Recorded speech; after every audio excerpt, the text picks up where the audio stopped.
চল বলে ঝিঙ্গা গাছে বেড় লাগাই দিব, গাছ চুরি করার এবার মজা উঠাই দিব। তাই চল বলে ঝিঙ্গা গাছে বেড় লাগাই দিব, গাছ চুরি করার এবার মজা উঠাই দিব। ও তুই জামাই খাবি, ও তুই দেওর খাবি, ও তুই ভাসুর খাবি, আস্তে আস্তে ভাইয়া। দাদা এবং মায়েরা বলুন তো, জামাই খাবি, বিটি খাবি, দেওর খাবি, ভাসুর খাবি, সব খাই দিল একটা ঝিঙ্গার জন্য। তো মায়েরা কেউ বলতে পারবেন কোন গাইলটা বাকি রইল? বলুন তো মায়েরা।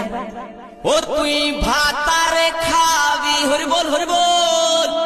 ওই আমার ঝিঙ্গাটা হাতে করলি চুরি গো, আমার ঝিঙ্গাটা হাতে করলি চুরি, ওই আমার ঝিঙ্গাটা হাতে করলি চুরি গো।